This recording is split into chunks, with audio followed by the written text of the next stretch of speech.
be lahalaya kɛrɛnkɛrɛnnen minnu na n'a fɔ furancɛ faga min bɛ Mali kunna bi olu ka tɔn a dili donnen don u yɛrɛw ka fɔcogo la u b'a fɛ tɔn in ka nimaya wala ka nin kuramaya jamana kɔnɔ jamana min a labɛnna labɛncogo kura la u sɔnna ka jama min lajɛ a ma tɛmɛ mɔgɔ 50 kan ka sabu kɛ coronavirus ko ye dantigɛli min kɛra maître Mutagatal fɛ n'ale tɔn ɲɛmɔgɔba ye a y'a jira k'a fɔ u ka tɔnsigi balalen min n'o dɔgɔdalen don u fɛ mɛ kalo nata o bɛna kɛ tɔn dilali ye a san 30 san yɛlɛma ye o lajɛ ninnu senfɛ ko u yɛrɛw ka ɲɛmɔgɔya bulon o na fale o siratigɛ de la sa ale maître Mutagatal a ko kana tɔn ɲɛmɔgɔya ko ale n'a bila tɔn na kalifa maa kura la o kana ni hakilina kuraw ye Mutagatal a ko ka lajɛ in jamana bɛ lahalaya kɛrɛnkɛrɛnnen minnu na n'o de ye ɲɔgɔn faamubaliya minnu bɛ jamana marabaw ani jamanaden dɔw ni ɲɔgɔn cɛ olu minnu bɛ n'olu farala ɲɔgɔn kan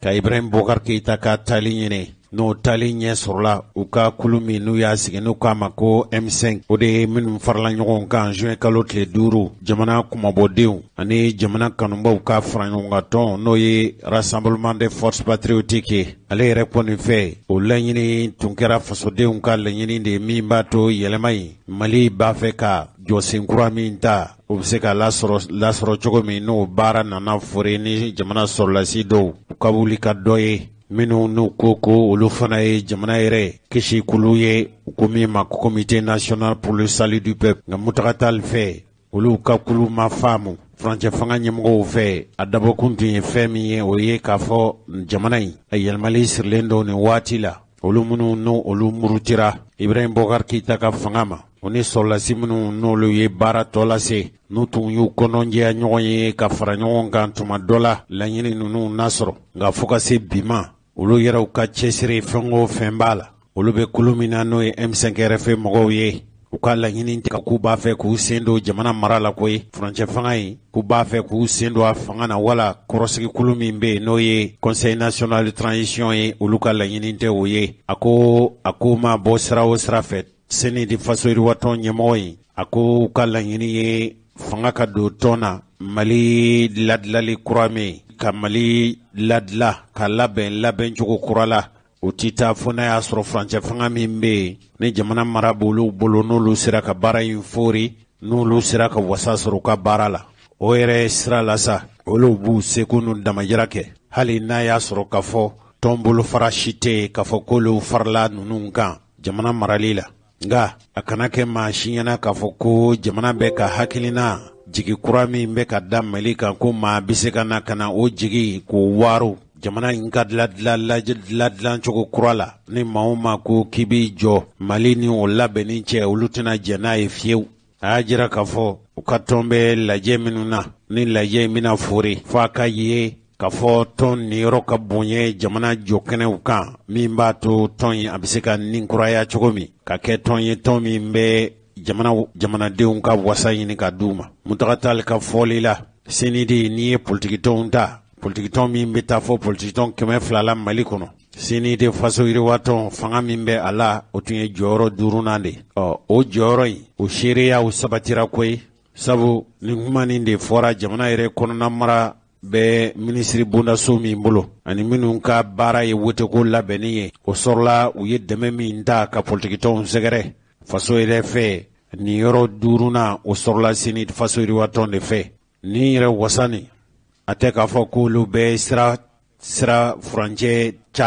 tilancɛ taama k'i jɔ koyi hali n'a y'a sɔrɔ ko jɔyɔrɔ 5nan bɛ olu bolo u ka laɲini ye fɛn min ye o tun ye ka jɔyɔrɔ fɔlɔ de sɔrɔ nka gɛlɛya minnu ani fiɲɛ minnu bɛ u ka baara la fo fiɲɛ ninnu ka ladilan cogo kuraw de la o tuma musalaka ka bɔ a la pewu fiɲɛ minnu bɛ tɔn ka baara la u ka lajɛ u bɛ se ka dilan cogo min Mutagatal a ye dantigɛli min kɛ dɔ kɛra bamanankan na an ka fara ɲɔgɔn kan an k'o lamɛn. Fɛn ye anw ka tɔn sigili min ye min ka bon ni a bɛɛ ye an ka fara ɲɔgɔn kan don min ka gɛlɛn an ma a labatoli don fɔlen na o kama an ye bi ta in boloda ka se k'an ka jamana sariyaw labato k'an ka tɔn sariyaw labato walasa waati min bolodalen don o kana tɛmɛ ka sɔrɔ ni kɔnkɛrɛ ma kɛ nka hakili jiginna anw ma ko wɛrɛ kɛ abada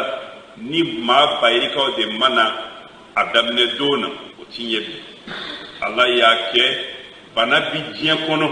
bana bi jamana kɔnɔ bana in kunbɛcogo kelen de b'a la ni o fɔra dɔnnikɛbaa bɛɛ fɛ n'o fɔra furakɛlikɛla bɛɛ fɛ ni o fɔra diɲɛ gouvernement bɛɛ fɛ an kana fara ɲɔgɔn kan kɛ an kana kafo kɛ ka jama se yɔrɔ dɔ la anw bi yɔrɔ min na jamana kɔnɔ wajibi don o hakilila ye an ka o labato min bɛ se k'a kɛ tɔɔrɔ ye an bɛ se k'an fanga fara ɲɔgɔn kan k'a ɲɔni k'a fɔ an ka jamana kɔnɔ nka n'a fɔra anw ma damadɔ de ka fara ɲɔgɔn kan o kɔrɔ ko caman jɛnna n'a ye u dusukun kamikaminen k'a fɔ ne tɛna n bɛ karisa bila n nɔ la ala b'a dɔn baara ma nɔgɔya anw bolo bari fɛn min ye maa bayirika ye n'i ko o ka kɛ maa 50 ye ka n'i ɲin dan dɛ n'o tɛ i b'i jugu caya nka alhamdulilayi rabil alamina a ko ma nɔgɔya nka a ko faamuyara an bɛ o kɛnɛ kan bi an bɛ yafa ɲini fana parti minnu kabini kɔnkɛrɛ ko daminɛna seli kɔnɔ an y'u weleli fɛn fɛn kɛ u nana wele ma su ma ni sen na ban tɛ dɔgɔyalima tɛ n ye kun min fɔ sisan o dɔrɔn de don ala k'an ni sababa bɛn an bɛnna ka fana k'a fɔ mois de mai a bantɔ a kalo sa waati an bɛna kɔnkɛrɛ ba kɛ ala k'a se o k'a sɔrɔ bana ye fiɲɛ pana an ka jamana kunna kɔnkɛrɛ min bɛ kɛ i n'a fɔ an ka kɔnkɛrɛ tɔw min bɛ bonya ni an ka kɔnkɛrɛ tɔw ye fana inshallah an b'a fɛ o kɔnkɛrɛ la fɛn fɛn min ma sɔrɔ ni sen na ka se k'o kɛ a jamako a hakililako a baara tɛmɛ sira ni ala y'o yira an na ne fana ko n b'a ɲini comité directeur fɛ ne ka président ya an ka o sɛmɛ an ka maa wɛrɛ ɲini ka bila a la o ta ye n bɔra parti la o ta ye n fari fa la o ta ye n ye n kɔ don nka badabada ka ɲi daba masa dɔrɔn de la ala k'o don yira an na.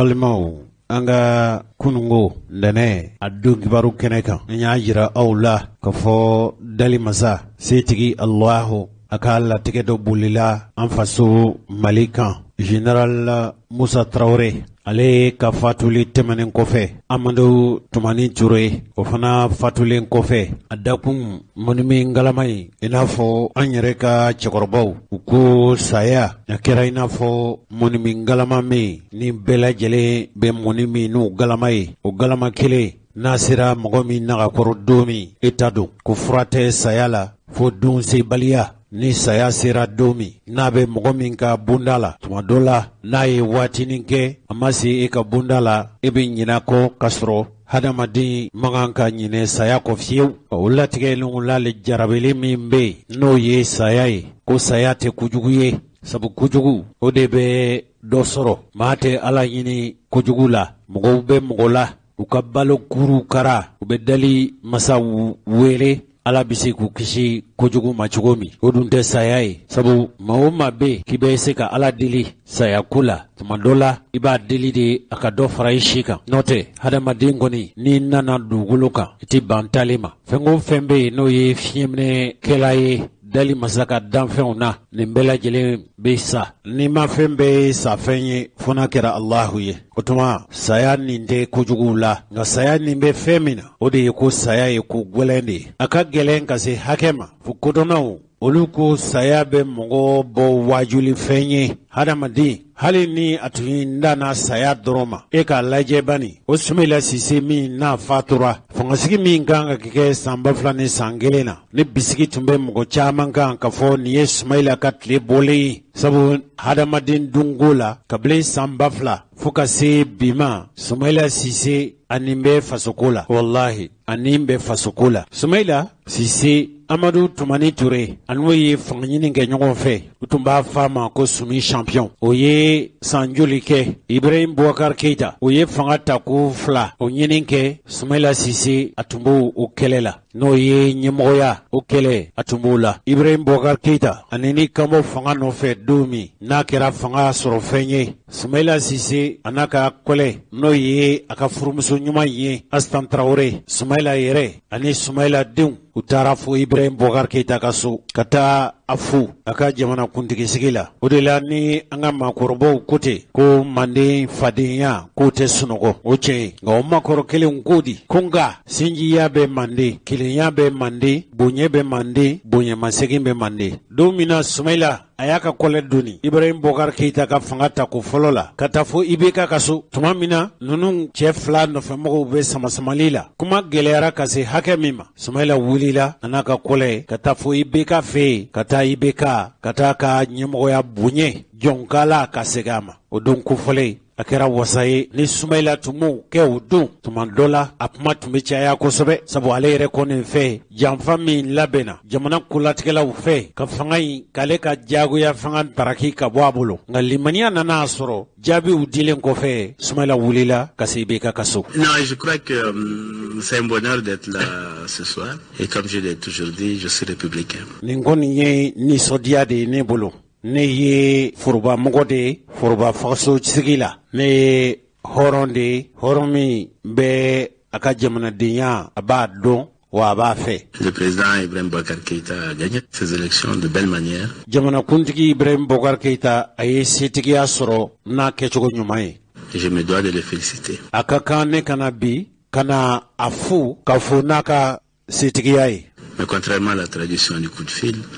I n'a fɔ laada la an bɛ ciliw bɛ kɛ ni nɛgɛjuru de ye. je préférais une tradition bien malienne. Mali ye danbe jamana de ye ni Soumaïla Cissé y'a kanu k'an ka danbe sira bɔ. Celle d'être présent ici à son domicile. Ne yɛrɛ ka wuli ka na fo a ka denbaya la a ka so. Devant sa femme, devant ses enfants. A muso n'a denw ɲɛna kɔni. Et avec ma femme et mes enfants. Ne yɛrɛ ni muso ni denw ka na. Je souhaitais vraiment tous les succès qu'il mérite. Kana ka fo n'a ka setigiya ye. Souhaiter beaucoup de bonheur à notre peuple. Ka Ala deli Ala ka hɛrɛ caman kɛ an faso Maliba ye. Souhaiter vraiment que sa mission réussisse et qu'il Ka duwawu k'a ye jamana ye a bila ci min na a ka ci in kɛ ni wasa ye. relever les défis énormes qui se posent à nous aujourd'hui et à notre peuple. An ka faso an ka jamana laɲini minnu bɛ faso in fɛ k'o gɛlɛya ninnu o wulili ka duwawu k'a ye Ala k'o se an'o fanga d'a ma. Vraiment, c'est de tout cœur et de bon cœur. Wa n bɛ ka nin baara in kɛ ni kɔnɔnjɛya ye ni ani diinɛ ani ŋaniya nana n'o de ye. Je suis là aujourd'hui. O de y'a to n bɛ yan. Quelle visite? Je suis la visite de mon jeune frère. Nin tun ye Soumaïla Cissé ka kuma ye don min na Ibrahim Boubacar Keita a sugandira jamanaden fɛ a fana ye jaabi min di n dɔgɔnin. De mon cadet. N dɔgɔnin. Soumaïla Cissé. C'est ma belle-sœur, ma sœur et ma petite femme également aussi. Ani muso n buramuso ani n balimamuso. Asta. Et les enfants. Ani les denw. jumeaux de Soumaïla. U bɛ ka k'i yan. En compagnie de mon épouse Ami. Ani kana ne fɛ fo n ka so ne yɛrɛ ni n furumuso n'o ye Ami ye. Et les enfants Karim et Bouba. Ani n denw n'o ye Karim ni Buba ye. Cela, je crois, est le symbole. Nin kɔni ye misali nin ye tamasiyɛn de ye dɔrɔn. Mali, nouveau. Mali ye. Un Mali sur son destin désormais. Mali min ni a bɛ Ala ye Mali latigɛ min latigɛ Mali ye ni Mali min b'o sira kan. À la ligne de ce que nos dévancés ont souhaité. Anw yɛrɛ faso Mali nin de ye an sigikun ye maa minnu kɔnna an ɲɛ u ye fɛn min kanu faso ko in na o de ye nin ye. On voulu. B. J'ai dit hier que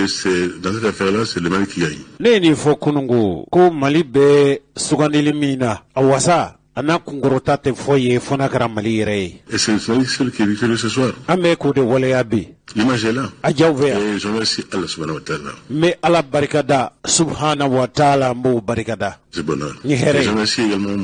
mon cadet. N bɛ n dɔgɔnin fo k'a barikada. Soumaïla. Je suis plein d'émotions Soumaïla. pour cette visite. Wallahi a nana ni nin ka denbaya sɔrɔ fo yan bɛ a diyara ni IBK ye ka se hakɛ min ma a ye n sɔrɔ fo nin kun na Rendu à moi et ma famille. kana ne ka denbaya la ni nin ka kɔlɛ bɛɛ Félicité. Kana Cela fo. est seul digne du Mali. nin kɔni nin de ye Mali ye Mali di nin de ka kan nin ye Mali danbe de ye Mali dɔnna ni fɛn min ye o de tun ye nin ye Même les grands, que quand il y a de grands événements, Mali ka bonya tɛ dɔn fiyewu fo ni kobaw dakun ni kobaw sera kobaw mana cun Mali ka bonya bɛ dɔn o de senfɛ quand des actes gigantesques sont posées. Ni femi kan ka boli malika ita malika bonyedo ita malidon ka bonyedo fola tika ka boluka. Voilà ce que vous dites. Ni min fawde ni ndone Ismaila joro flana jamana kuntigi nyina Ibrahim Boubacar Keita ye joro flosro Ismaila Cissé aye joro flana sro ma keme wo ma keme ma bi sabani fla fu mo bi sabani saba ni mbela yelentu Ismaila femo ye mbalimo chemi saraka ninke bada Mali kuntigi sigi Ismaila ninke dumi na tuma ninke adu atumbe gelaya kosobe nimbele jele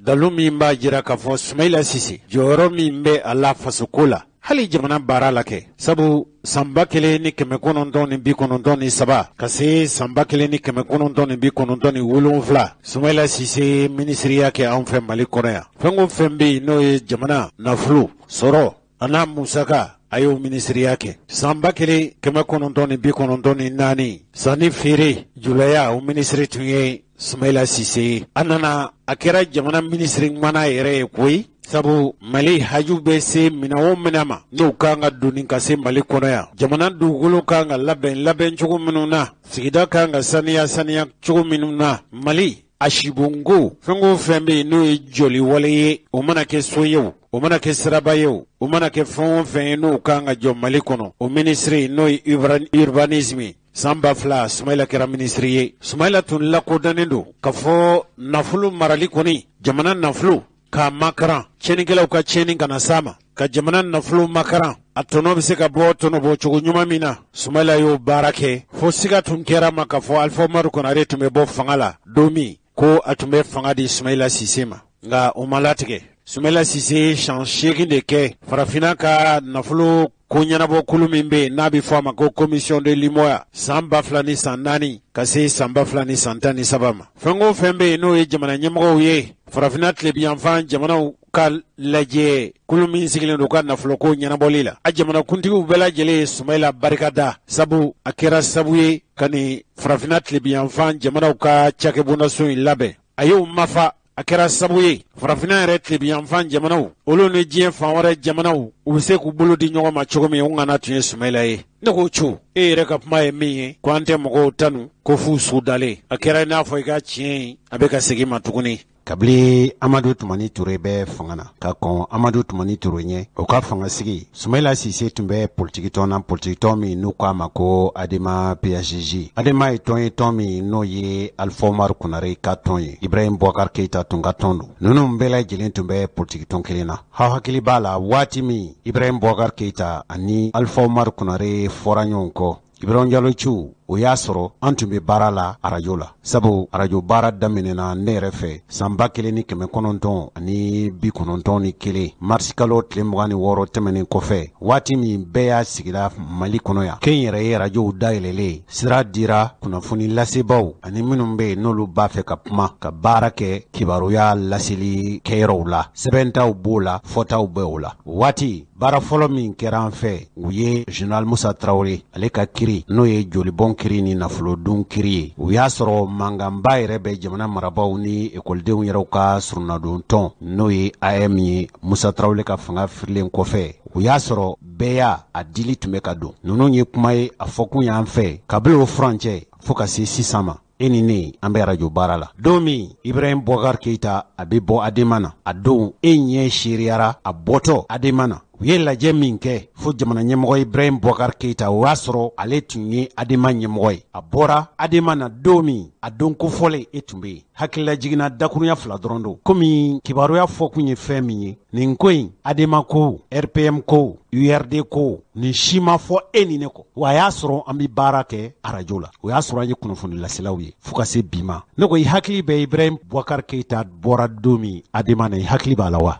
Jose ye kumaba de fɔ bi hakilila jiginna Ibrahim Boubacar Keita Adema ka lasigi in na octobre kalo tile 27 tile 28 tile 29 san 2000 a kɛra palais de congrès la a don kabiri sɔgɔma an taara tilen ye kunnafonidilaw ye ŋunuŋunu kan kɛ k'a fɔ ko bi ko Ibrahim Boubacar Keita ko sɔ u b'a gɛn ka bɔ parti la ko wala a yɛrɛ bɛ bɔ a yɛrɛ ye an ye tilefanaw dun tuma min ale yɛrɛ taara so sɛbɛnni kɔrɔ a seginna ka na dulokiba jɛman tun b'a la a yɛlɛnna a yɛlɛnnen dɔ bɛ kotigiya la bi o dɔgɔnin o ye kunnafonidila ye o y'i jɔlen to anw kɛrɛfɛ ko k'a bɛ don sisan k'a tɛ miniti tan bɔ ale tun b'a joona a donna ja a taara papiye de kalan ka boli adema la papiye kalan ka ban a bɔra a jigintɔla escalier la ala ye ne seere Adraman Diko Eko cɛbun bube Mayiga Eko kɔkɛ kɔnɛ ne mɔgɔ min tun bɛ IBK kɔ yɛrɛ direct la a don o ye Korotumu Diané de ye a bɛ Assemblée nationale la a b'u ka secrétariat la u ka groupe parlementaire ale bɛ ka kɛ seere anw bɛ yen Korotumu Diané an y'ale kelen de IBK ko IBK jigintɔla escalier la palais de congrès la démissionné kɔ a ka kana tigilamaw an y'an ka kuma galamani dayɛlɛ tuma min k'a bɛ kuma u ko ko pas d'interview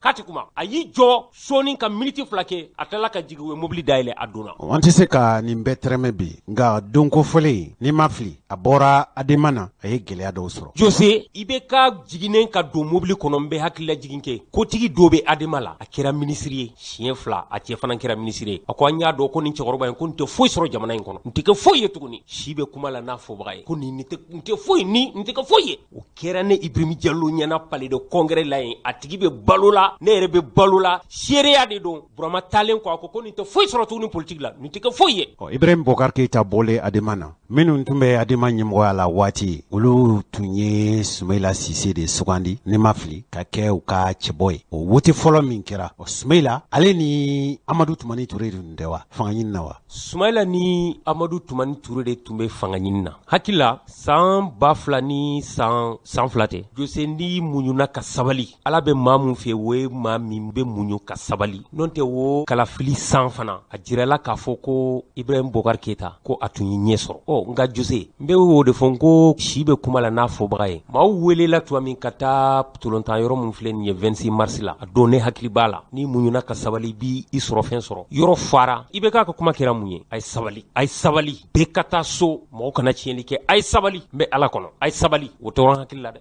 N'o tora i hakili la n ka kuma laɲini ye fɛn min ye o ye k'a fɔ o fanga ɲɛmɔgɔya sigi la Sumaila Sise hakili la o san na u tun b'a fɔ a ma ko Sumi champion ale ni Amadu Tumani Ture waati min Alpha Umaru Konare sen bɔra fangako la olu de nana fanga ɲini na ni ma fili Amadu Tumani Ture o nana ɲɛfɛ tako filanan in na IBK ma tako filanan in ale ma tɛmɛ Amadu ani Sumi champion olu de ye tako fila kɛ o tako filanan na a fɔra ko Amadu de ye ɲɛ sɔrɔ Amadu nana sigi fanga na nka o y'a sɔrɔ Sumi ye adema ka cɛbɔ ye Sumi champion Asan Traore ka Sumi kɔni nka sabu jumɛn y'ale fana bɔ adema na ka URD dilan yali hakili b'o la wa. Jose i b'a dɔn adema ye tɔn ye adema kelen de ye parti ye Mali la n bɛ deli k'o fɔ n ka kuma kɔnɔ mɔgɔ tɛ se k'i disi gosi k'a fɔ ko ne t'a dɔn e delila k'a mɛn fɔlɔ ko Jɔnkuna ka adema e delila k'a mɛn ko Alpha ka adema i y'a mɛn ko Sumayila Bube ka adema nka tɔn bɛ yen n'i ma a tɔn ɲɛmɔgɔ tɔgɔ fɔ i b'a sɔrɔ o tigi de b'a ka kasabi bɔ n'ale tɛ mɔgɔ tɛ kɔpɔrɔ di a tɔn caman b'a bɛ yen n tɛna don olu tɔgɔ fɔli la k'a fɔ n'o tɛ u b'a fɔ ko karisa ka parti nin ka parti mais adema la mɔgɔ si den kelen tɛ adema la mun bɛ disi gosi ko e de t'a dɔn adema sigira adema kuma fɔra maa mun ka sɔkɔnɔna na o ye Famara Sisoko de ye hakilila commune ou bien commune de a kan ka sɔrɔ yen yiri mun turula o don k'u ye adema créé a dɔn Adraman Baba Touré ani Alpha Nunu Bakari Konimbaw y'a faamu Sumaila Bube Mayiga n tɛ Mamadu Lamine Traoré Jɔngunda Traoré Kadari Bambaw y'a faamuya Adama Samasegu Adama Koloba ye nunu de ye n bɛna fɛn min f'i ɲɛna maaw tɛ mun kalama Sumaila Bube Mayiga nunu maa mun don jamana in ko si ma kɛ a kɔ hali n'a sɔrɔ dɔw t'a fɛ hali ne bɛ kuma min sisan ni an y'a fɔ sisan k'a ka waati tɛmɛnenw fɔ jamana in maa dɔw tɛ siranna ala ɲɛ a ma ɲumanw ka hakɛ dɔw b'a fɔ k'a ye wari de d'a ma n'o tɛ adema kuma adema bange yɔrɔ Sumaila Bube Mayiga tun bɛ yen i y'a faamu professeur Malamine Traoré ninnu Bakari Konimba Traoré Adama Samaseku Jɔnkunda an fa Adraman Baba Touré ala ka hinɛ la école nationale d'ingénieur tɔgɔ dalen bɛ cɛkɔrɔba mun na ale yɛrɛ tun Ablaye Bari ala ka hinɛ la Isan Ndiaye a ka ca i y'a faamu adama yɛrɛ ka cɛbɔ tun bɛna kɛ Ablaye Bari ninnu de ye adama dilan ala ka hinɛ la u tun bɛna Ablaye Bari olu ko laɲini tun ye mun ye fanga binkɛnɛjɛni fanga binna olu ta banna la Adraman Baba Touré ala ka hinɛ la u y'a fɔ ko ale ka kɛ adama ka cɛbɔ ya ko ale k'ale cɛkɔrɔba ye ko ale t'a la an ye kunnafoni jɔnjɔn minnu yɛrɛ sɔrɔ a la ni an bɛ se ka fili n'o tɛ professeur Malamine ala ka hinɛ la professeur Malamine de ko aw bɛ se ka cɛbɔ jumɛn ɲini adama kɔnɔna na ka tɛmɛ Alpha Umaru Konare kan professeur Malamine ala ka hinɛ la ale ale de fo kan be mɔgɔ jumɛn ɲini ka tɛmɛ alpha ta cogo filɛ ɲe ka kɛ adama ka cɛbɔ ye onga jemu fanga fana tɛ se ka fɔ jamana in kɔnɔ ɲe nin jɛkulu minnu tɔgɔ fɔ ka fara Mutaga Talu Amidu Jabatew i y'a faamu Umar Barkow Sumaila Bube Mayigaw Sheikh Umar Sissogo wulalen ninnu Senidi la Jibondi Dambelew ninnu bɛɛ lajɛlen de jɛmu fanga Maître Idrissa Traoré Jonguna Ɲagatew Adid Musa Keita ala ka hinɛ la ani Musa Keita wɛrɛ mɔgɔ fɔlɔ mun wulila ka kɔnkɔni ni jɛnbɛ kelen ta ka bɔ Mayanbugu ka goudron minɛ ka na fɔ Faransi lasigiden so yɔrɔ la a don kama Musa jɛɲɔgɔn ko drogue tala de don ko mɔgɔw tora ko ka jɛmu fanga ɲini u nana minɛ ko drogue tala de don ale de fɔlɔ wulila ka Musa ka fanga ka ɲini k'a lakari o wulada kelen mɔgɔ tɛ ɲinɛ o kɔ dɛ sinon jɛmu fanga nana cogo min Sumaila Bube Mayiga ninnu b'a la n delila k'a f'i ɲɛna k'a delila k'a fɔ Musa ye assemblée la monsieur le président jamana sɛgɛnna mɔgɔw tɛ sara sɔrɔ mɔgɔw tɔɔrɔla juru bɛ ɲini k'an bɛɛ faga Ami Koyita dan Ami Koyita kanja dan kanja a don kama ni mɔgɔ min y'i jɔ wala Musa ni a ka jɛkulu IDP mɔgɔw taara assemblée la ko ka kuma dayɛlɛ ko ka démocratie n'u b'a fɔ ma ko ouverture ko k'o kɛ Sumaila Bube kumana a don assemblée nationale kɔnɔ san 1990 yarɔ a jaw bɛ yen 90 san 1989 a don n'a tun ka di Musa ye Sumaila Bube tun tɛ bɔ assemblée kɔnɔ ye mɔgɔw ka a ɲini ka jamanaw minnu ye jɔyɔrɔw kɔrɔlen k'a fɔ yaasa an denw an dɔgɔnin minnu bɛ yen minnu ma jɛmu fangaw t'a dɔn yaasa ka hakilila jigin kɛ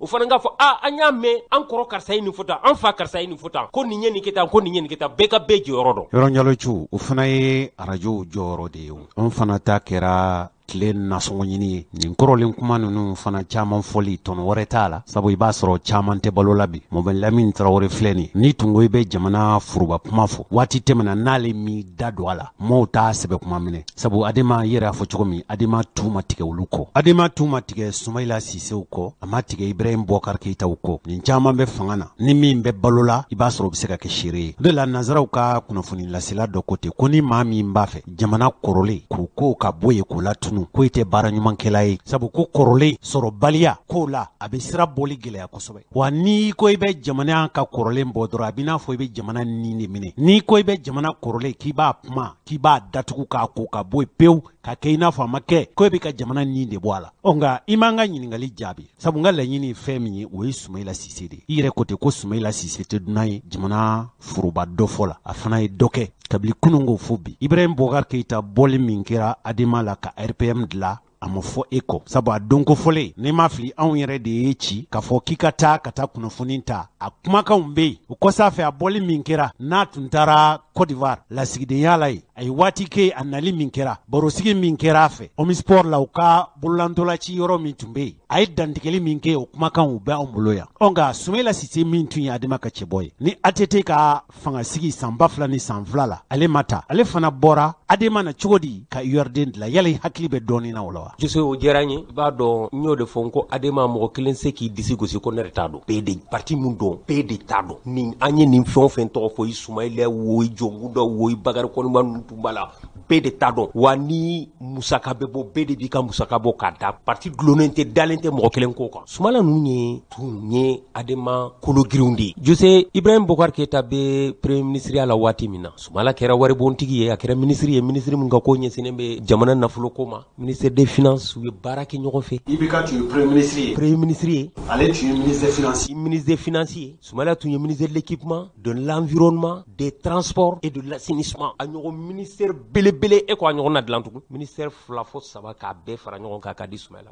i y'a faamu mais adama a nana kɛ adama bɛ fanga la tuma min adama de y'a ɲini Jose ka Senedi cilen Senedi a bɛ fɔ min ma ko groupe de 10 o y'a sɔrɔ ale ninnu jalo ninnu bɛ assemblée nationale la o ye kopo wagati ye groupe de 10 créera en 95 san 1995 ani 5 groupe de 10 la cɛbilen ninnu y'u fosi ka bɔ Mutaga kɔ cɛbilen Jigiba Pɛpɛr Jibondi Amidu Jabate Yɔrɔ Jakite i y'a faamu olu ye groupe de 10 dilan k'o ɲɛmɔgɔya ta k'o di Yɔrɔ Jakite ma o ma ci ya parena ma dilan u tilala ka fɛɛrɛ kɛ tuguni u ka congrès dɔ senfɛ ka janfa siri professeur Mɔmɔd Lamine na ala ka hinɛ la a don anw tun bɛ yɔrɔ wɛrɛ an jɛɲɔgɔn dɔ Gawusu Sangare ala ka hinɛ la Mɔmɔd Lamine ka mɔgɔw ye weleli kɛ o y'a sɔrɔ ne n'ale kan ka journal kɛ 18h u ye weleli kɛ téléphone na ko 18h journal k'aw bɛ Mɔmɔd Lamine ta k'a démissionnaire bi ko ka bɔ adema la anw de y'o kunnafolo sɔrɔ o y'a sɔrɔ an bɛ yɔrɔ min a bɛ lamɛn kosɛbɛ k'a ye disposition ta ko Mɔmɔd Lamine k'a bɛna bɔ k'a bɔra ala ka hinɛ la bi k'a bɛna démissionner ko ka bɔ adema la anw de fɔlɔ y'o kumakan ta téléphone fɛ direct direct la a kɛra do i b'a fɔ ko Bamakɔ mɔgɔ kana sinɔgɔ Malamin gena u ye janfa siri Malamin bɔra Adema la kana miiriya dilan o tɛ fila ye Soumaïla ta in fana kɛra u ye dogo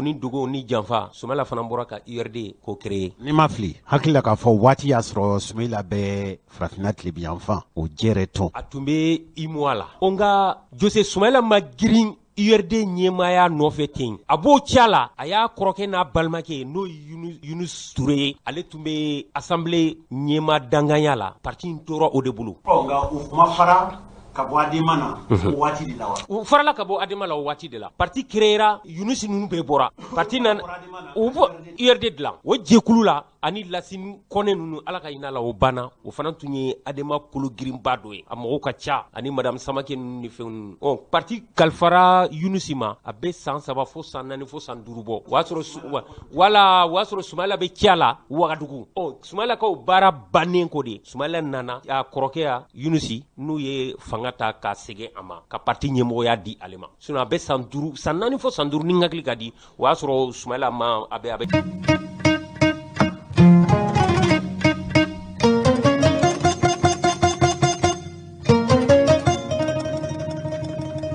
M'i ka kuma seereya sabu u ye tɔnsigi min kɛ ka cɛbɔ sugandi kɛ a don ko fɔlen ne tun bɛ palais la sugandili kɛlen kɔfɛ Soumaïla ka bamanankan fɔ hali ka kɔn ɲɛ waati min a tun ye IMOA ɲɛmɔgɔ ye URD ye tɔnsigiba dɔ kɛ o tɔnsigi in kɛra Sikaso a jɛɲɔgɔn dɔ bɛ yen bi n'o ye danamɔgɔ ye ala ka yafa k'a ma bi n'o ye Sheikh Namala Bacili ye anw yɛrɛw ni Soumaïla ka don ɲɔgɔn na fo an k'a dɔn ko an soma don a sɔrɔlo de senfɛ Soumaïla ka baro kɛ bamanankan na a kumakanw bɛ yan a yɛrɛ ka baro kɛ bamanankan na f'a k'a fɔ yala a ti bamanankan mɛn wa caman tun miiri la k'a fɔ ko a ti bamanankan yɛrɛ mɛn a don ko fɔlɔ a ye dantigɛli an ye barosigi min kɛ bamanankan na o seereya olu bɛ yan bi don nata ninnu na an bɛna kunnafoni ninnu lase ala ka hinɛ Sheikh Namala Bacili la o y'a sɔrɔ ale ye URD cɛbalen dɔw ye a yɛrɛ fana bɔra tɔn dɔ de la ka don URD la Soumaïla yɛrɛ a ka kibaruya ka ganse kunnafoni lase kɛbaw ye ani kunnafoni lase sɛbɛnw ye Sheikh Namala Bacili jɔyɔrɔba b'a la a y'a sɛbɛkɔrɔ dɛmɛ a ka tɔn in na e ni ne an teri de ye Sheikh Namala Bacili ye ala ka yafa k'a ma bi su o su an tun bɛ taa baro k'a fɛ an ye surafana caman dun a ka so hali anw yɛrɛw ni Mamadu Hawa Gassama ka ɲɔgɔn dɔn ka kɛ teri ye a sɔrɔla Sheikh Namala Bacili de fɛ a don ko fɔlɔ ka baro kɛ bamanankan na o kumakanw bɛ yan a kɛra Sikaso de ne yɛrɛ ni mɔgɔkɛ an sigira an ye baro kɛ a ye kuma dɔw fɔ bamanankan na ne yɛrɛ k'a dɔn n tun b'a kalama k'a fɔ n balimamuso dɔ bɛ yen o de ye Soumaïla furumuso ye n'o ye Asan Traoré ye o kɔsa fɛ an ni Asan Traoré an kana balimaya siraw don an ni ɲɔgɔn cɛ o Soumaïla kɛra cɛbɔ ye don min na furancɛ fanga in a jagoyara sama ka bɔ fanga na n'o ye sɔrɔlasiw ye fanga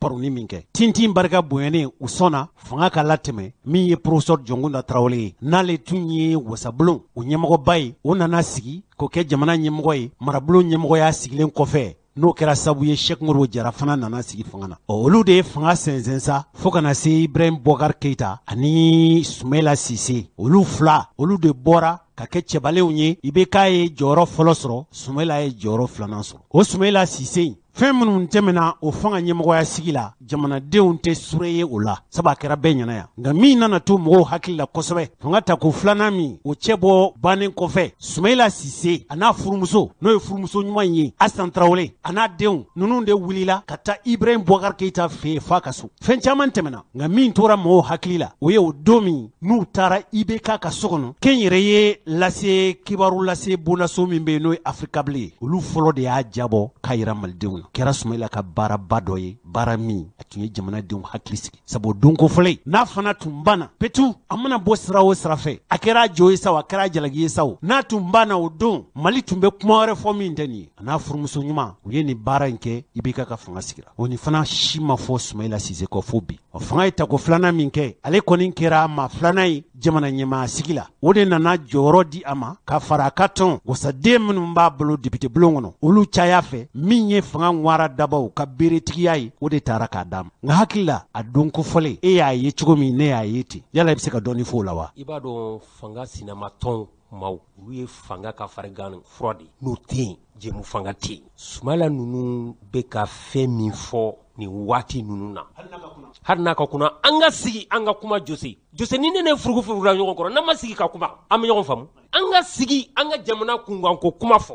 Jose kɛlɛ bɛ min bamananw ka kuma dɔ bɛ yen ko anw fɛ yan Mali in kɔnɔ yan ko hali ni i miirila k'a fɔ min ni ye ko n'a tɛ tiɲɛ fɔ ye k'i k'i jugu sara k'a ka tiɲɛ f'i ye hali maa min tɛ mɔgɔ fɛ an ka hadamadenya yɛrɛ sira la a ka kuma dɔw be yen u lamɛn kan'a to a man tonnen ka kɛ n'o baara min bi kɛ n'a ye min fɔ i ma hali ni i kan ka min ta n'o ka ɲi o fɔra o banna n'a ye min fɔ ni min man ɲi o kɔni y'a ka fɔta de ye a k'o fɔ jamana bɛ daku min kan sisan si ka fɔ jamanadenw ni ɲɔgɔn cɛ a nasira o nasira be yen a kɛcogo o kɛcogo be yen n'a kɔni bɛ se k'a to bɛɛ fɛla bɛ se ka fɔ bɛɛ ka lamɛnli kɛ sabu amadu tumani ture ka fanga gɛlɛya dɔ ye jumɛn ye amadu tumani ture ye furancɛ jan kɛ fanga na i ma denmisɛnninw ka kuma mɛn ATT an bɛ sa i nɔfɛ an bɛ sa i nɔfɛ tiɲɛ don denmisɛn caman sara a nɔfɛ babili min dilala Gawo denmisɛnw taara u kurubɔn kari la u segintɔ mɔbili 40 ye denmisɛn caman sara n'i y'a ye denmisɛnw taara fɔ k'a fɔ amadu tumani ture an bɛ sa i nɔfɛ o tun ye jigiya kumaw de ye nka politiki tɔn bɛɛ lajɛlen caman tun farala ATT kan an b'i nɔfɛ fo ka se amadu yɛrɛ ka fanga firi don ma a man can kulu la minnu y'a jira k'a fɔ an t'i nɔfɛ bɛɛ tɛ se ka kɛ mɔgɔ nɔfɛ o baara min bi kɛ o lamɛnli ye wajibi de ye wa maa t'a bɛɛ fili koyi Sumayila Sise b'an bolo kɔrɔ yan nka o furancɛ kibaruya min bɛ o la k'a daminɛ ATT ka fanga pɔrɔni na fo kana se fanga kura sigili ma i yɛrɛ da sera fanga ŋwara dabaw ka jɔyɔrɔ ma ka jɔda ye min ye jamana sikafɔ bɛɛ y'a ka fanga kɛ foroba ye fanga bi kalifa kulu dɔ de la o de bɛ i bɛ ka bolo bi ko san 5 danaya dara kan ko san 5 o san 5 in kɔnɔna na minnu bɛ yen n'olu y'a ka fanga fiɲɛ fɔbaw ye nɛgɛnni kana to olu ka sɔn ma sigiyɔrɔ ɲini kana to olu ka sɔn ma fɛn di kana to olu ka sɔn ma min ye fanga fiɲɛ ye o fɔlen jamana marabaaw ye n'i y'a ye i ka fanga fiɲɛ bi fɔ komi i bɛ fanga na de o fiɲɛ minnu bi fɔ k'a lajɛ minnu ye kuma minnu dilali bɛ se ka kɛ n'olu ye k'olu ta n'i yɛrɛ limaniyana k'a fɔ minnu tɛ dilali kumaw ye i k'olu to yen baara ka kɛ n'o ye o de ye fanga ŋwara dabaw ka jɔda ye bi komi Sumayila yɛrɛ b'an bolo kɔrɔ an ye maa dɔ ci u taara u n'a ye barosigi kɛ o barosigi an da bɛna s'o ma nka ŋwara dabaw ka jɔyɔrɔ ani u yɛrɛw ka jɔda ani u yɛrɛw ka kan lamɛn ani u yɛrɛ ka nafa o ye jumɛn ye faso kɔnɔ jɔyɔrɔba de b'u la n bɛ segin kɔfɛ dɔɔni sigikafɔ ka misali di san 1991 Musa ka fanga binnen o y'a sɔrɔ farafinna jɛmu fanga fiɲɛ bɛ ka na sɔrɔsiw bɛ ka bɔ fanga la siwiliw bɛ ka na Mali de conférence nationale la tile 15 civil minnu bɛ u Amadu Kurun u ka conférence nationale kɛ Mali conférence nationale ɲɔgɔn si ma kɛ Afrique kɔnɔ Benin ta kɛra kalo kelen mais Mali ta danna tile 15 a tile 15 Amadu Tumani Ture ani mouvement démocratique maaw bɛɛ hari imam Diko bɛ se ka seereya Mali conférence nationale la ka da ka tun bɛ yen don dɔ la an bɛ salle kɔnɔ palais de la culture la culture o b'a sɔrɔ congrès ma jɔ palais de la culture la fitiri sera commission bɛ ka fɛn cɛkɔrɔba dɔw wulila Ala ka hinɛ la n tɛ mɔgɔ tɔgɔ fɔ ko fitiri sera ka a ye wuli an ka Ala ta bɔ a la a don Amadu Tumani Ture bɛ ka colonel Jala la camouflé la a ko cɛkɔrɔba an bɛ silamɛ de nka tɛ taa seli d'a ma an bɛ jamana dilanni ko dilan ten a y'o fɔ a don salle falenba Victor Si sigilen b'a kɛrɛfɛ Madame Tal y'a faamu Tatam Ba o tun bɛ présidium na a don Tatam Li Ba o tun bɛ présidium na a n'a mɔgɔ caman a dɔw yɛrɛ n hakili bɛ ko dɔ la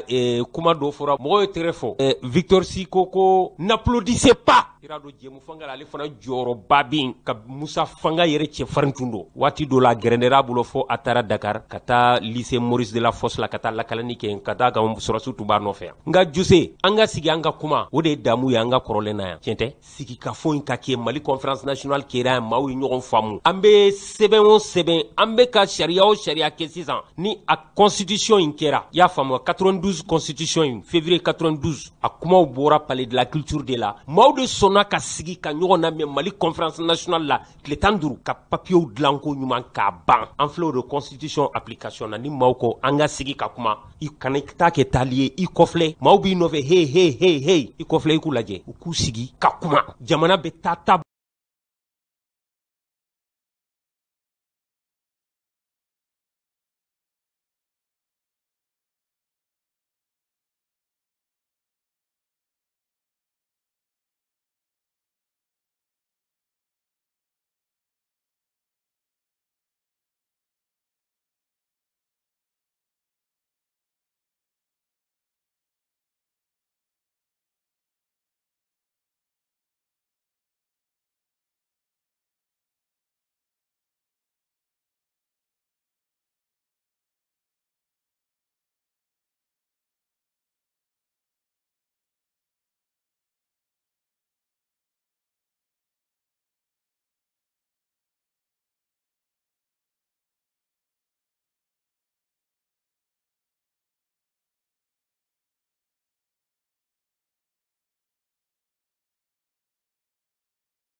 a ka ciden cɛ anw yɛrɛ y'a bila ka taa kibaruya ninnu ɲini. Nieta mɔgɔ b'a lamɛn ka bɛɛ fo ka bɛɛ wale ɲuman don. N ka kuma fɔlɔ ye ka barika da mɔgɔ minnu bɔra ka tagama nɔfɛ ka barika da u bɛɛ ye. Parti mɔgɔw b'a la, mɔgɔ wɛrɛw b'a la, jeunes b'a la, maakɔrɔbaw b'a la, musow b'a la, jagokɛlaw b'a la, transporteurs b'a la. Mɔgɔ bɛ Mali fɛ a bɛɛ b'a la. An ka tagama in a kun fɔlɔ min ye faso kanu o de y'an labɔ. An b'an ka jamana fɛ, jamana bɛ dingɛ la, jamana bɛ gɛlɛya la. Ni san 3 an ye fɛn caman fɔ, an ye lettre caman sɛbɛn, an ye conférence de presse caman kɛ, an ye meeting yɛrɛ kɛ, an ye tagama fɔlɔ yɛrɛ kɛ mɛ kalo 21. O bɛɛ la an ni président yɛrɛ ye ɲɔgɔn ye an fɛn caman. Ka ta tɛ bɔ sisi tɛ bɔ. Ni k'i bɛ opposition na ta tɛ bɔ sisi tɛ bɔ. I kumana fɛn ma kɛ a i b'i yɛrɛ yira dɔɔni dɛ. Ka i ka kuma ye mɔgɔw sɔnna ya mɔgɔw ma sɔn ye. Ni ko an ka bɔ an ka yɛrɛ yira ni mɔgɔ ma bɔ i kɔ o kɔrɔ i bɛ fili la. N'i bɛ fili la i bɛ segin kɔ. Politique ye tiɲɛ dɛ ka adamadenya ka fisa bɛɛ. N'i bɛ fili la yɔrɔ min na i bɛ segin kɔ. Ka ni jama tuguri kɔ o kɔrɔ ye ko tiɲɛ dɔɔni kan ka sɔrɔ i ka fɛn. An bɔra an ye ko 4 de su la. An ko fɔlɔ an ka sigi ka kuma. Ko jamana in bɛ gɛlɛya la cogo min na a tɛ se ka to gouvernement kelen bolo. Ni gouvernement décision fɛn o fɛn ta a bɛ bin an bɛɛ de kan. Ni gɛlɛya min bɔra la a gɛlɛya bɛ bin an bɛɛ de kan. An ye min ɲini gouvernement fɛ kabi président sigira fo bi a san 3 a ka jamanadenw bɛɛ lanati an ka sigi. Bamananw ko mɔgɔ kelen hakili kelen mɔgɔ fila hakili fila. N'an ye ɲɔgɔn sɔn hakili n'a la an ka sira sɔrɔ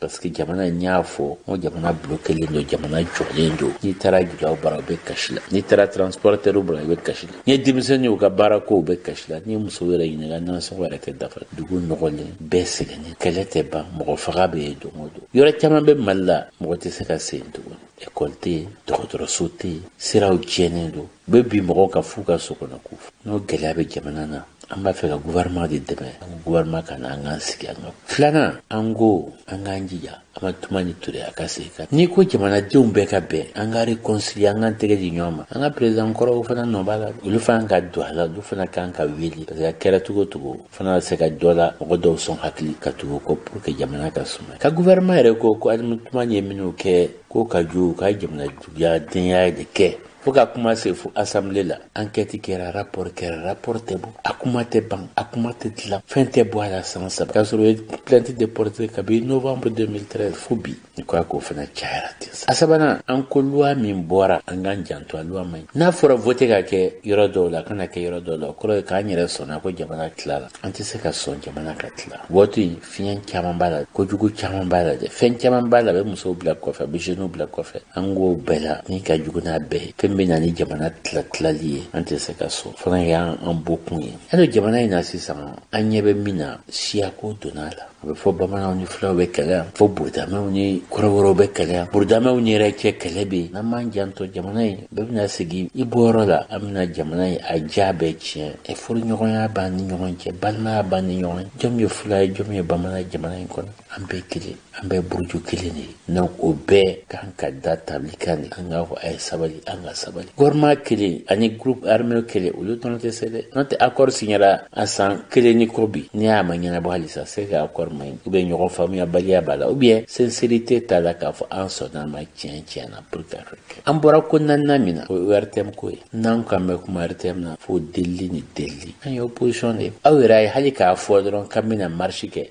fo négociation ne yɛrɛ ni ministre ye ɲɔgɔn wele a bɛ siɲɛ 4 bɔ pour que k'a fɔ dɔrɔn k'an bɛ marche mais ni RPM mɔgɔw don a balontan bɛ yira a conférence bɛ yira a tulonkɛw bɛɛ bɛ yira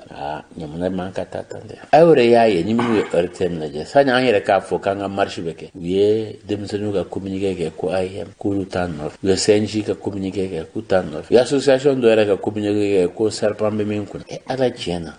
an ka bɛn k'u ka fɛn tɔgɔ an ka bɛn n'olu b'a fɛ an ka bɛn olu bɛ kɛlɛ ɲini an fɛ o bɛ se ka bɛn AIM lɛgɔlenw ka tɔn de don CNJ denmisɛnninw ka tɔn don yala olu ye association politique de wa ou bien politique tɛ e b'o faamu cogo di an ni parti bɛɛ ka mɔgɔ b'a la n'i y'a ye u wulila ka taa télé la c'est que dɔ de y'a don ta mais ala tiɲɛ na association politique don an m'u wele an m'u ɲininka an ma taa CNJ ma lettre militant bɛ yɔrɔ bɛɛ sa hali gouvernement na an ka militant b'a la an ka militant de ka bɔ an ma lettre ci AIM ma an ma lettre ci CNJ ma an ma lettre ci an ka bɛn olu wuli kun ka taa fɔ k'olu t'a la olu wuli kun ka ko t'a la e bɛ i ka muso maa minɛ dɔwɛrɛ bɛna ko ayi ne tɛ furu la i m'a ɲininka i m'a maa minɛ i m'a a somɔgɔ ɲininka o kun ni provocation tɛ ni politique ko tɛ o ye gouvernement de ka baara ye ORTM b'o fɔ an fana bɛna jaabi an b'a lajɛ k'a fɔ dɔrɔn k'an fana ma u wele k'a lajɛ n'u b'a difa a bɔkun fɔlɔ n'o ye sigikafɔ in na yala a y'a ɲini jamana faamaw fɛ gouvernement fɛ u banna de wa ou bien mun de bɛ ka sigikafɔ in bali ka kɛ sigikafɔ in a balannen don mun na a balannen bɛ gouvernement i ma se ka mɔgɔ minnu ɲininka dɛ a balannen bɛ olu de ka ne yɛrɛ taara fo président bara k'a fɔ a ye lettre cira ma ka lettre ci premier ministre ma ka lettre ci bɛɛ k'a fɔ radio la k'a fɔ conférence de presse la hali o don min an ye ɲɔgɔn ye an ye heure 3 kɛ ɲɔgɔn fɛ bɔtɔ n ko président bɛ fɛn 2 de ɲini a fɔra i ka opposition mɔgɔw wele u bɛɛ ka na ne kelen tɛ dɛ an ka sigi ka kuma min b'o kɔnɔ o k'a f'i ye n'i sɔnna ma o don n'i ma sɔn ma o don au moins an m'an ta fɔ bɛɛ kita n ko filanan o ye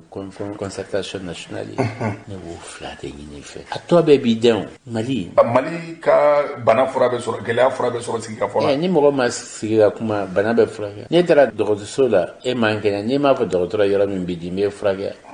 n'i y'i kunkolo yɛrɛ k'a sɔrɔ i sen b'i dimi i bɛ kɛnɛya n'i ka bana ma ɲɛfɔ de an k'a dɔn bana façon min b'a na de pour que an ka fura ɲini a la a bɛ kɛ yɔrɔ bɛɛ a kɛra Sénégal o don na a kɛra Côte d'Ivoire o don na a kɛra Niger a kɛra Burkina yɔrɔ bɛɛ mɔgɔ bɛ sigi ka kuma et pour que Mali an tɛ se ka sigi ka kuma mais ni gouvernement kelen tun bɛ se mɔgɔ tun t'o fɔ o y'a sɔrɔ a ɲɛnabɔra a tɛ se tuma na mɔgɔw conférence kɛ alifa tuma na an bɛɛ taara jɔn la k'a fɔ attention ko gɛlɛya bɛ yen an b'a kɛ cogo di président yɛrɛ tun b'a la a tun ye premier ministre ye tuma na a y'a ye min kɛ an y'a wele ko conférence régionale n'o gɛlɛya tun tɛ nin dabɔ e b'a fɔ k'i tɛ kɛlɛ kɛ mɔgɔ fɛ e b'o tigi convoqué gendarmerie la se ka ko b'i kɔnɔ o ye fɔlɔ ye filanan ATT fana ma taa kun fɛ o n ko CEDEAO mɔgɔw bɛɛ de nana ko ATT yɛrɛ ka bɔ a ka démissionner pour que jamana ka sumaya a sɔnna n'a bɛ segin ka na i bɛ tɛmɛ o mɔgɔ façon de fɛ ka pour que a ka na mais jɔn bɛ se ka taa chef d'état ninnu wele k'a fɔ ye an sɔnna ka na i bɛ taa yɛrɛ k'a ka bɔ ale de la ale bɛ se ka wuli ten ka na ten k'a sɔrɔ olu de y'a deli k'a ka taa k'ATT yɛrɛ ma nali la ɲini dɔw b'a fɔ k'ATT ma fɔ k'a bɛ na yala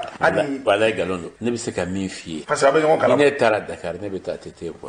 ne bɛ donna ATT bara a bɛ kuma fɔlɔ min f'i ye a Sumayida walayi Mali de ɲɛnafin mɛnna n b'a fɛ ka segin Mali la mɔgɔ o mɔgɔ taara ATT bara bi hali Mali n'i taara bara sini k'a na k'i la sigi a b'o de f'i k'ale b'a fɛ ka ne taara Moti dugutigiw bɛɛ mɔgɔ 32 olu bɛ la sigi ko Ala kama ni bɛ se ka président deli pour que ATT ka n y'a fɔ bɛɛ ɲɛna n ɲɛ t'a kɛ o mais ni ATT nana o bɛ mun tiɲɛ n ko bɛ mɔgɔw la sumaya dɛ n ko yɛrɛ association kɛ an ye marche fɔlɔ kɛ don min na n ko wulada fɛ u ye meeting kɛ mouvement an ka bɛn u ye meeting kɛ ministres tun bɛ yen RPM mɔgɔw tun bɛ yen u ye mun fɔ k'olu b'a fɛ ATT ka na u m'o de fɔ don na yɛrɛ Koyita ko k'ale tagama nɔfɛ k'ale bɛ taa yen bon min bɔra a la a kɛra ministre ye mais olu ko k'a ka na an ko k'an bɛ marche a ka na o bɛ k'olu ma kojugu ye tuguni n bɛ hakilina ye kelen e bɛ nɔnɔ fɛ ne nana nɔnɔ di ma e y'o min o problème bɛ min dɔw b'a fɔ ko ATT mana na sisan nege bɛ malo na qu'est-ce que ko fana tɛna jouer président ka fanga don kumaw fana bɛ yen dɛ fɛn bɛɛ bɛna jouer président kan an ma bɔ nin ma jouer président ta kan guerre min bɛ nord la o ma jouer président ta kan américains ye min fɔ o kuma jouer président ta kan i bɛ fanga na ko tɛ se ma o tɛ se ka kɛ o américains kumana u ye mun fɔ an ye président kan mɛn ni opposition de tun y'a fɔ an b'a mɛn an tɛ faso fɛ an bɛ nin tɛ nin fɛ américains y'a fɔ gouvernement ma fɛn fɔ hali bi pourtant u y'a adressé gouvernement de la kuma bɛ gɛlɛya ka tɛmɛ o kan bɔkun saba n'o ye loi électorale e yɛrɛ ka jate la loi électorale min kɛra fɛn jumɛn de b'a kɔnɔ loi électorale fɛn caman b'a la kumaba fɔlɔ ye min ye jamana Mali jamana kelen de i tɛ se ka loi kɛ k'a fɔ ko nin loi in n bɛ se ka voter Bamakɔ kura n tɛ voter Hamdala n bɛ se ka élection kɛ Gao n tɛ élection kɛ Bafulabe n bɛ se ka kɛ Mahina n t'a kɛ Bafulabe o bɛ se ka bɛn o kɔrɔ ye ke an sɔnna jamana ka tila opposition an ye seman bɛn an k'u ma aw ka hakilina ye mun ye élection ko la ko an ta ye 2 de fɔlɔ n'aw sɔnna élection ka kɛ o kɔrɔ ye k'aw sɔnna jamana ka tila filanan ni élection bɛ kɛ an tɛ sɔn élection ma parce que an minnu bɛ voter ɲɛ o bɛɛ bɛ kɛnɛma ni min tɛ Mauritanie a bɛ Niger min tɛ Niger a bɛ Burkina Faso an bɛ gagner o élection na cogo di an bɛ soma to o ye fɔlɔ ye filanan e bɛ voter kɛ yɔrɔ la min hali administration tɛ yen école karamɔgɔ tɛ yen dɔgɔtɔrɔso tɛ yen juge tɛ yen kɔrɔn fɛ ne bɛ cercle dɔw dɔn n y'a f'i ye dɛ n bɛ cercle dɔw dɔn juge ye mun kɛ a ye papier bɛɛ ta a y'a bɛɛ signé k'a bila a bɛ Bamakɔ n'i bɛ casier judiciaire fɛ a sɛbɛnnen don ka ban a signelen don i bɛ taa dɔrɔn i b'i tɔgɔ sɛbɛn i bɛ taa n'a ye o ye sariya ye wa an b'an mɔkɛ bɔ an yɛrɛ la han wolo sɛbɛnnen bɛ a signera ka ban ni min ka di i b'o tɔgɔ sɛbɛn a la ka date de naissance sɛbɛn n ko justice kɛra pour que sariya de ka bato o ye sariya ye o ye kobaw ye an ye min y'a la fana élection min an ko k'a sɛbɛn loi la ko ni élection donna ni enveloppe bɛ dayɛlɛ ni urne ka dayɛlɛ bɛɛ ka se k'i jɔ a kɛnɛ kan k'u t'o fana kɛ ko kɛlɛ bɛna bɔ a la o de kama mɔgɔ yan ni élection fɛra dɔrɔn u bɛ daw to u bɛ fenêtre to min ka di o b'a k'a an k'o tɛ se ka bɛn ka fara ka fana ko carte nina an ko carte nina minnu tunna bɛɛ b'a kuma fɔ k'a ɲɛfɔ an ye carte nina min tunna ko 900 000 ba 900 o tunna kabi 2013 fo bi o kuma tɛ fɔ ka fara o kan ni carte nina b'i bolo e b'a dɔn ko carte nina ka ɲi cogo di pour machine de k'a sɔrɔ i b'a don min na n'i y'a don a la i photo bɛ bɔ bɛɛ ɲɛ b'i la bɛɛ b'a dɔn e ma da e de ta ye carte ye ka carte nina kurulen b'i bolo i bɛ taa mɔgɔ kelen de b'a fɔ a siɲɛ i bɛ bɔ i bɛ tɛmɛ n'i yɛrɛ o tɛ kɛ o n'i ye carte nina kɛ k'a kɛ biométrique ye c'est que machine de bɛ sɔrɔ min b'a kan a kɛra Côte d'Ivoire an y'a ye a kɛra Nigeria il y a 250 millions de votants o n'an ta ye kelen a kɛra yɔrɔ bɛɛ a kɛra Burkina a kɛra yɔrɔ bɛɛ pourquoi o tɛ se ka kɛ Mali o n'a ɲɔgɔnnaw caman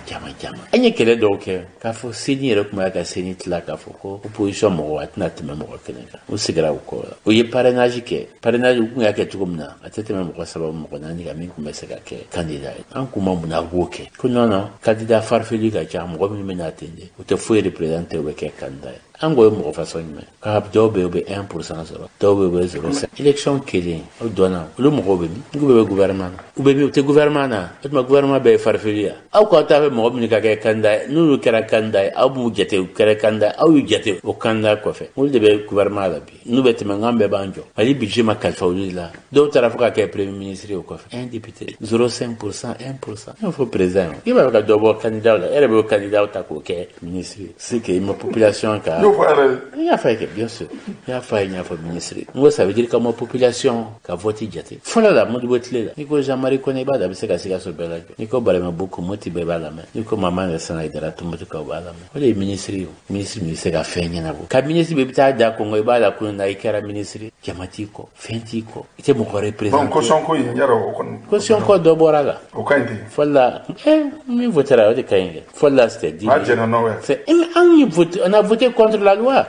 il bɛ voter contre la loi de i t'a fɔ k'i bɛ voter ni article la i bɛ voter ni article la i b'a bɛɛ de jateminɛ a bɛɛ jateli an k'an tɛ loi in ko la donc n'i y'a kumaba kelen-kelenninw ye k'a fɔ ni loi in bɛ cogo min na transparence t'a la transparence t'a la a bɛ se ka jamana tila ni jamana tilala c'est pas bon min b'a la fana loi dɔ votera ka muso place sigi ka loi électorale a bɛ kɛ komi n'o b'a fɛ ka o yɛlɛma don la ka kɛ komi muso tɛna sɔrɔ burusi kɔnɔ muso tɛna sɔrɔ loi votera k'a fɔ muso place bɛ votera sisan min vote surunyara na loi ɲagami k'a changer donc an ye plainte porter fo cour constitutionnelle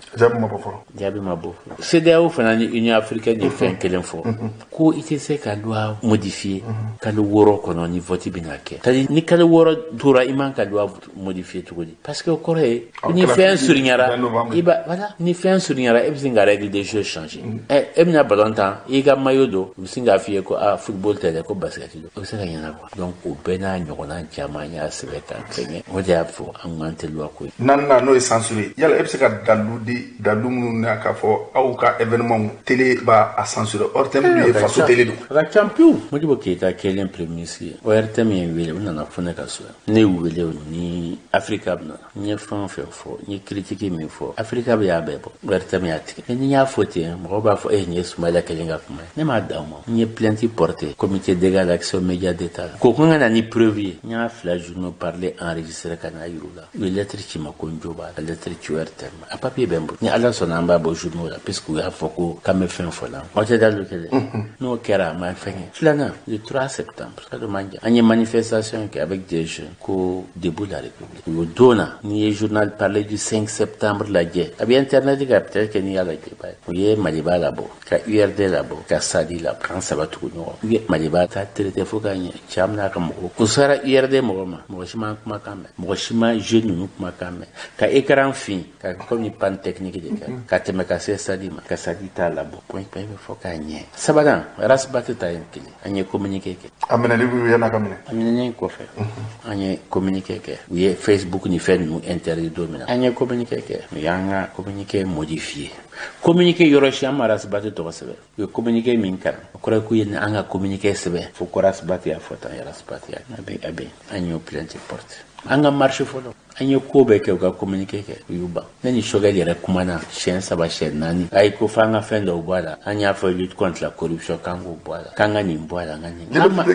anga mango me président de ma fo kay année de lutte contre la corruption ka nanya de mango am lutte contre la corruption akanga anga tui amabwala zeinata ya fanatique antara ne mutakabe mutakabe be kono anga ni bwala ne bwala pourvu droit akafo ka kera wote duro worona RPM rançon hagliola afora RPM député nani démissionnaire yo communiqué ka télé ka journal parler la télé ta ya signé ya bekala ka fuka a ni député o baran no fe o tan représenté yo fembe fo ango hakli mande ngo puisque beba fo ko gasama bora yerte enfana banga communiqué ka fo gasama ma delika bo yerte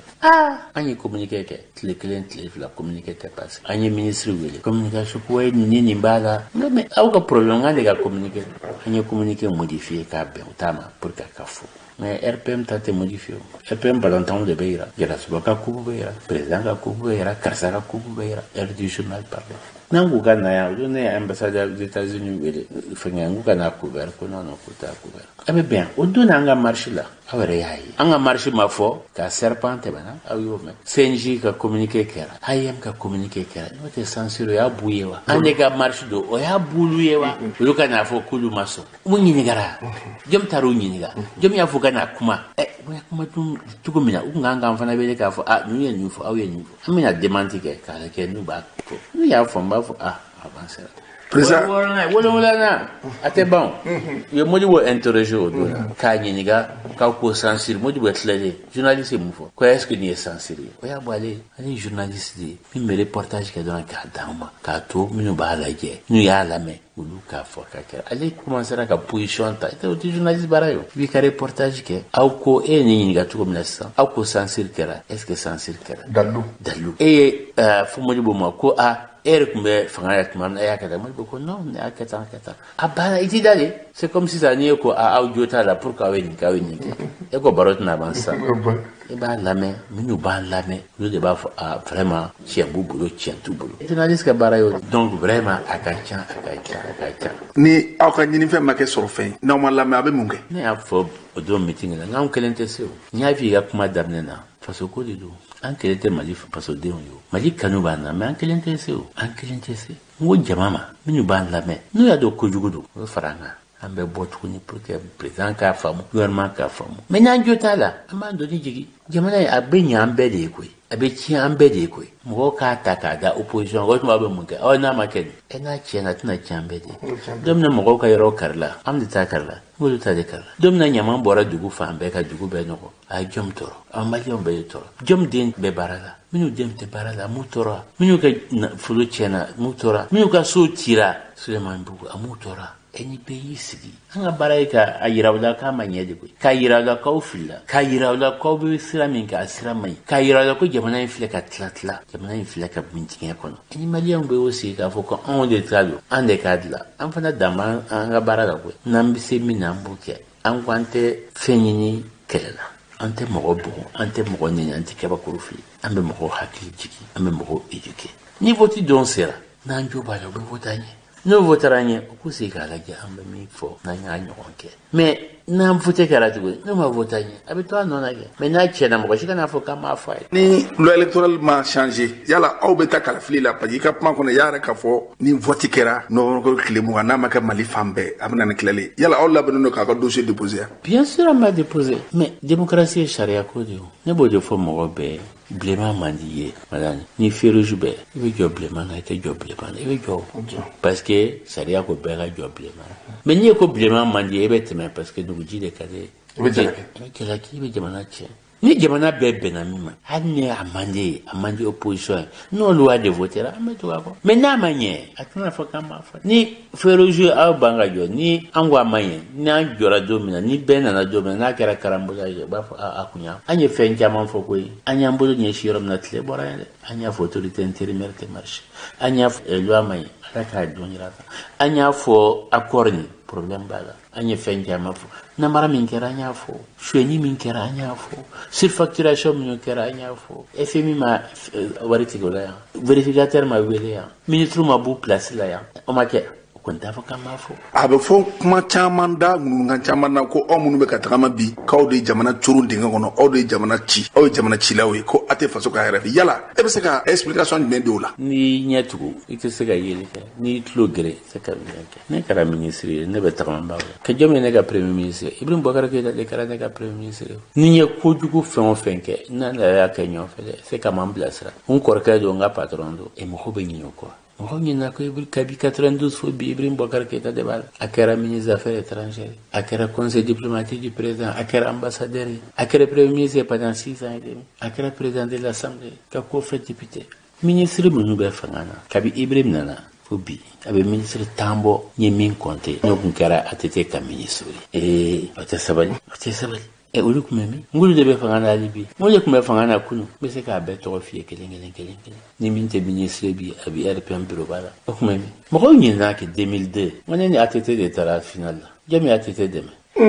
i bɛ k'a dɛmɛ fara ATT kan ka ne bati yan olu bɛ se k'a fɔ bi ko ATT ye baara jugu kɛ n ko de fara ATT kan ka ne bati ATT ye 26% sɔrɔ ne ye 22% sɔrɔ i bɛ k'a ye 21% sɔrɔ i bɛ k'a de fara a kan e mɔgɔw bɛ ɲinɛ o bɛɛ kɔ mɔgɔ bɛ se k'a fɔ bi k'anw ye jamana tiɲɛ ATT ye fanga bɛɛ ne ye 10 ans bɛɛ kɛ ne bɛ kɔ kan ne bɛ Wagadugu e ma kɛ ministre ye ATT ka ministère tile kelen n ma hali kɛ ATT ka directeur kabi ATT bɛ fanga na fa banna ne bɛ Wagadugu ne rentrera le 11 décembre kalo 3 kɔfɛ ko ne t'a kɛra mɔgɔ bɛ se ka n'i jɔ ne ma ko ne de ye jamana ci ne tun bɛ gouvernement na tuma min na ne ni IBK de tun b'a la o bɔlen kɔ ne taara IBK ni ATT de tun b'a la IBK de ministre di ATT ma coup d'état don ko ATT ka secrétaire général tun ye ministre ye Tereta coup d'état don Tereta était ministre maliyɛnw bɛ ɲinɛ o bɛɛ kɔ mais n'i t'a fɛ ka fɛn min mɛ ka nkalon tigɛ ɲɔgɔn ye dɛ kan ka dabila de pour que jamana in ka taa ɲɛ. Kɔmi ɲininkali labanna a fɔra ko CFA miliyɔn 500 k'o dir'e ma ko e ye Ngwara Dabaga k'o dir'e ma yala o 500 miliyɔn in o wariba ye dɛ e bɛ se ka mun fɔ maaw ye o la o bɛ cogo di.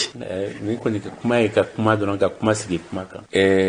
Présidence budget milliard tan ni kɔ, assemblée budget milliard tan ni kɔ, premier budget milliard tan ni kɔ, ne tɛ département ministériel fɔ. Wari min bɛ di partout ma, o tɛ 500 millions o, a bɛ milliard 2 bɔ. Min bɛ di parti bɛɛ ma pour que baara ka kɛ. Aw min ye presse ye, n ko wari bɛ d'aw ma, aw sanna wa? Aw ma san o. Wari bɛ di presse mɔgɔw ma kabi ne bɛ gouvernement na, ne de y'a sigi, ne ni Alpha de y'a sigi, ne de y'a montant yɛrɛ calculer. K'a fɔ an k'a kɛ nin montant pour que a ka fɛn. Ne tun bɛ tuma min na c'était 200 millions. Hali bi a bɛ budget la. O ye presse bɛɛ ye, presse privée pour que a ka fɛn. Nka ne yɛrɛ tun bɛ bɔ ka don tuma min na ne ye wari di presse ma. Mɔgɔ bɛ gouvernement na bi, mɔgɔ hali kelen ma voté ye o. Ka Mali budget tilankɛ bolo de bolo, o de bɛ Mali budget gérer. N ye ministre de l'éducation c'est 50% du budget du Mali. Mais ne ye min fɔ pour que mɔgɔw k'a faamu. Dɔw ko ko sara de don. U y'a calculer yɛrɛ k'a fɔ ko don o don n bɛ miliyɔn joli sɔrɔ kalo o kalo n bɛ miliyɔn joli. N ko n ye politique kɛ n'i kɛra ministre des finances i bɛ fɛn caman dɔn dɛ i bɛ san caman ye i bɛ se ka fɛn caman ɲɛfɔ nka i sabali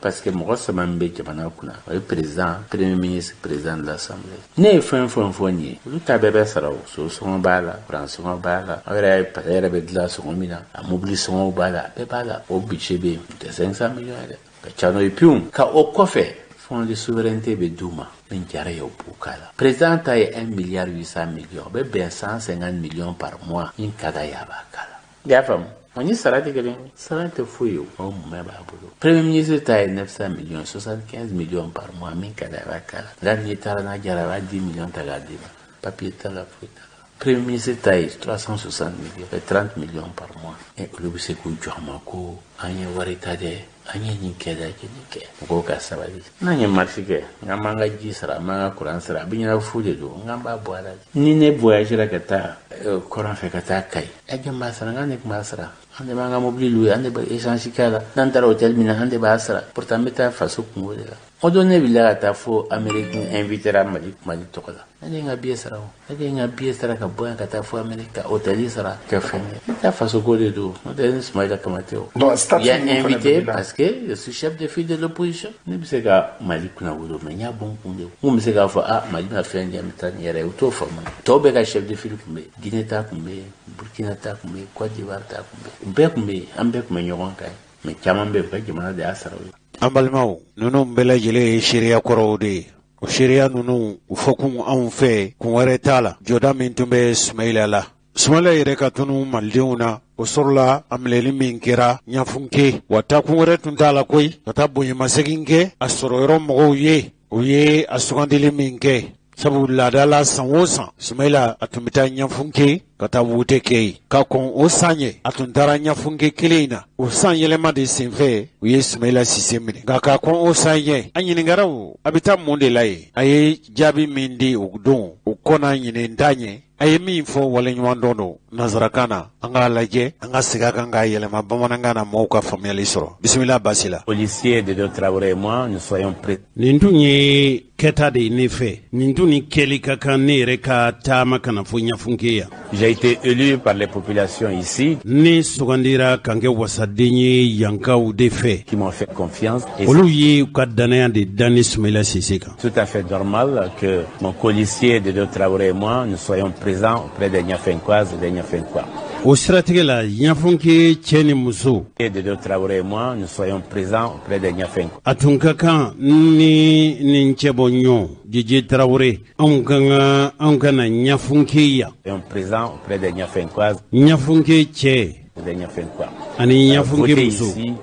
C'est indispensable, surtout en cette période de crise. Anw kana ɲafunke yan kana wote o kɛkun bɛ o la tuma min gɛlɛya bɛ yangaw dala kosɛbɛ. Période de difficulté, dans cette période où l'insécurité. Lakana sabati baliya min n'o kolokololen don ɲafunke yan. À Niafunkeville, ça se passe correctement. Min kɔni ye ɲafunke dugu kɔnɔna ye gɛlɛyaba tɛ ɲafunke dugu kɔnɔ yan. L'affluence est normale. Mɔgɔw kɔni bɛ ka wote ɲafunke dugu kɔnɔ. Mais je savais que tout près à Djanké. Ni koni bora ɲafunke dugu kɔnɔ yan an ma surunya yɛrɛ dama la ni sera ye. Il y a eu des risques. Il y a des kɔnɔ ganko bɛ mɔgɔw la kosɛbɛ degun bɛ ka se mɔgɔw ma kosɛbɛ. Des matériels emportés. Minnu ye wote minɛnw ye dɔw dunni na u taara ka taa n'u ye. Il y a des bureaux qui ont été fermés. Wote bulon dɔw datugura. À Ber, tout près de Tombouctou. Min ye Ber ye Tombouctou masurunya yɛrɛ la. Le matériel est même resté à Tombouctou. A kɛra i n'a fɔ wote minɛnw ma donni ka bɔ Tombouctou olu yɛrɛ tora Tombouctou ma donni ka taa n'u ye koyi. De l'autre côté du fleuve aussi, je crois qu'on entend des choses. Min ye babalo dɔn ye an bɛ ka fɛn caman mɛn o yɔrɔ ninnu. Nous ferons un bilan détaillé à la fin de la journée. Ni wote kɔni ko banna tuma min na an bɛna kunnafoni perepelatigɛlenw sɔrɔ nka. À votre question, il faut venir auprès des populations. Cogo min k'i ka ɲininkali jaabi dɔrɔn a ti ɲɛ fɔ an ka taama fɔ an ka sɔrɔ jamanadenw yɛrɛw sigiyɔrɔ la ye. Quelles que soient les difficultés. A mana kɛ gɛlɛya o gɛlɛya foyi kana se k'an bali ka se o yɔrɔ la. Malgré la solidarité, malgré la considération qu'on a envers ces populations. Ni mɔgɔ kɔni i ka bonya bɛ i ka yɔrɔ sigibaw yɔrɔ i y'u kanubanjiya min ye ɲɔgɔn kanu ni ɲɔgɔn dɛmɛ ye f'i ka wote kɛ u kɛrɛfɛ de f'i ka se u kɛrɛfɛ. Il faut que le Mali vote. Fo Mali ka wote de kɛ Mali yɛrɛ ka kan ka wote de kɛ Mali ni wote de ka kan koyi. Les populations maliennes votent. Fo malidenw ka wote kɛ. Le Mali puisse sortir par le haut. Mali bɛ se ka yɛrɛ sama ka bɔ nin gɛlɛya in kɔnɔ cogo min. Un pays, un gouvernement surtout plus crédible. Mali fanga ɲɛmɔgɔ minnu bɛ yen n'u bɛna sigi mɔgɔw jamanadenw kunna fo ka kɛ dana fanga sigilenw de ye fo ka kɛ halala fanga sigilenw de ye. On passe 5 années dans la difficulté. An ye san 5 kɛ gɛlɛya la. 5 années où le Mali est vu comme un pays à la dérive. Mali lafilɛlen don sisan i n'a fɔ jamana min n'a bɛna dafiri de. Problème de gouvernance. Marako gɛlɛya bɛ Mali kɔnɔ mara kɛ kojugu kɛmɛ ka Mali degun bi kosɛbɛ. Choses qui font qu'aujourd'hui il faut pouvoir tourner la page. Fo Mali ka i yɛrɛ sama ka bɔ nin gɛlɛya ninnu na de. Nin ko ninnu kan ka yɛlɛma Mali kɔnɔ. Après la journée du 29 juillet. Juillet kalo tile 29 o b'a jira k'a fɔ nin ye Sumaila Sise ka kuma minnu kɛra nin tɛ ɲinɛ da ye nin ye san 5 tɛmɛnen o député sigi Sumaila tun bɛ ɲafunke i n'a fɔ ɲinɛ a tun bɛ yen cogo min. C'est ce que j'espère. J'en profite pour remercier encore une fois les populations de Niafenke. Mbe folici ni barikada la kɔrɔya ka ɲɛsin ɲafunke cɛ ni musow ma. Et remercier particulièrement ceux qui étaient dans la queue au bureau numéro 3 qui m'ont laissé passer gentiment. Et je crois que mɔgɔ minnu yɛrɛw bɛ yen minnu ye ne dɛmɛ n bɛ se ka nin baara nin kɛ n ka foli ci kɛrɛnkɛrɛnnen b'u fɛ minnu bɛ yen n'u y'a to n dɛmɛna kɔni. Très sincèrement. Remercier tous les parents et amis que j'ai connus ici depuis si